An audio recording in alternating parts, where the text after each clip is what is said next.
L'aventure poétique dans laquelle nous sommes aujourd'hui embarqués, voilà maintenant un vivant qui va vous en parler. Jacques Bergier, spécialiste de physique nucléaire, certificat de service exceptionnel délivré par le président Truman, décoré par la France, décoré par la Russie, membre de l'Académie des sciences de New York, savant, vulgarisateur, poète, expert en réalité, parce que la réalité est fantastique. Jacques Bergier, depuis 5 ou 6 ans que nous travaillons ensemble, je crois, vous n'avez jamais cessé de m'étonner par l'étendue et par la variété de vos connaissances. Vous êtes la plus grosse tête chercheuse que j'ai jamais rencontrée. Et des savants, des philosophes, des journalistes, des vulgarisateurs font appel constamment à l'énorme bibliothèque qu'il y a dans votre crâne. Pour enfoncer dans le texte, nous aussi, nous voudrions faire appel à vous. La question, notre question est celle-ci. Sommes-nous les seuls, nous autres terriens, à hanter l'univers? Sommes-nous les seules intelligences dans le cosmos? Une question préalable. Les Russes et les Américains sont-ils les seuls à pouvoir explorer l'univers? La France va rentrer en scène à l'acte 2 du grand drame astronautique. Les fusées, à mon avis, ont fait leur temps, ont atteint les limites de leurs possibilités. Elles sont trop lourdes, trop encombrantes, trop difficiles à manipuler. Elles subiront les mêmes sorts que les dirigeables. Il fut un temps où les dirigeables étaient le seul moyen de la conquête de l'air, où l'Allemagne mesurait sa puissance au nombre de ces pleins énormes dirigeables lourds qu'elle avait. Tout cela est passé.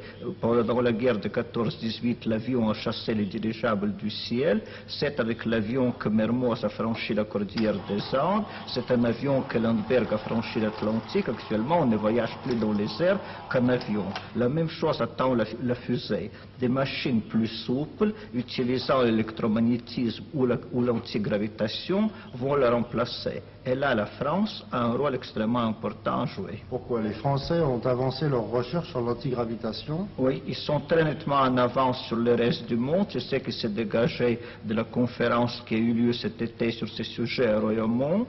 On a en France pas mal de résultats expérimentaux et on approche de l'invention d'une espèce de dynamo qui transformerait non plus les mouvements en électricité, mais les mouvements en électricité, puis en magnétisme, puis en antigravitation.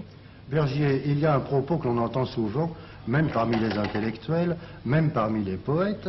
À quoi ça sert-il d'espérer voyager dans les astres? Restons sur la Terre, c'est beaucoup plus intéressant.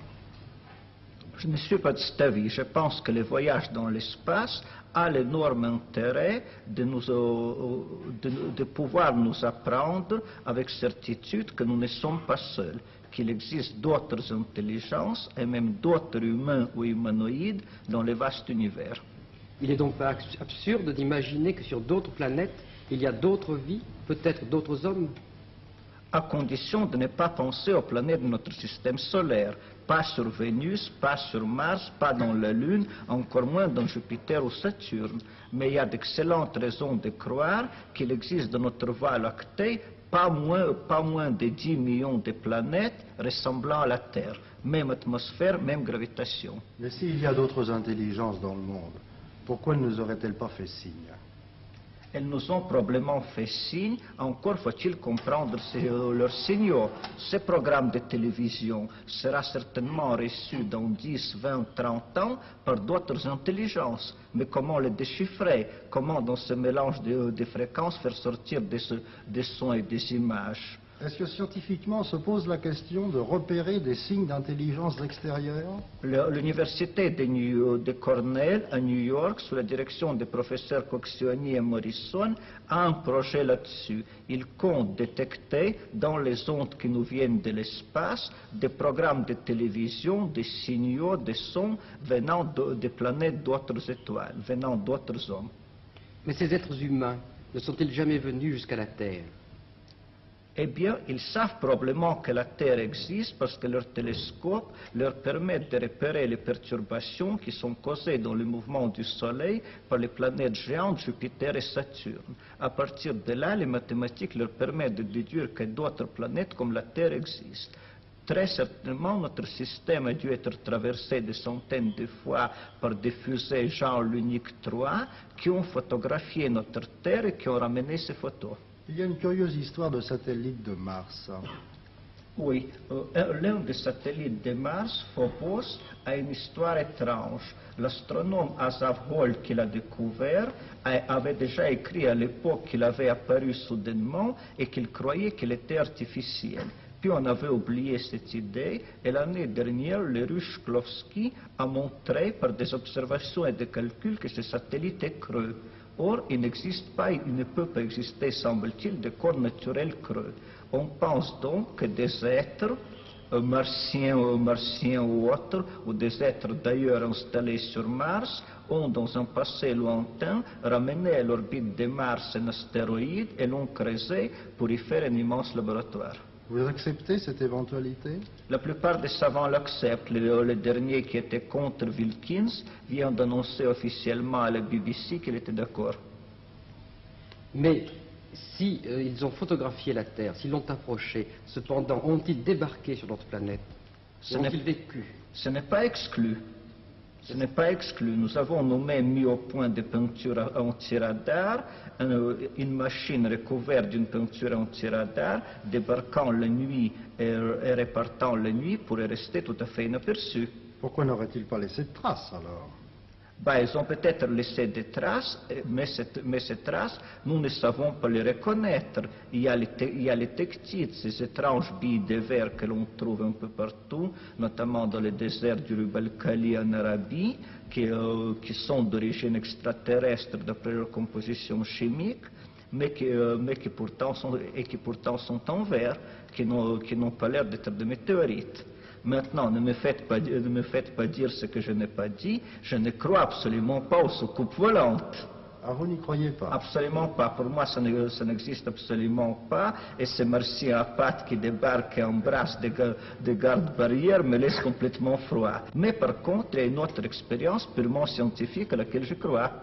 Laquelle? Eh bien, un savant allemand, le docteur Konrad Lorenz de l'université de Tübingen, s'est fait passer pour un escargot et a vécu parmi les escargots, tous les autres escargots les prenant pour un escargot.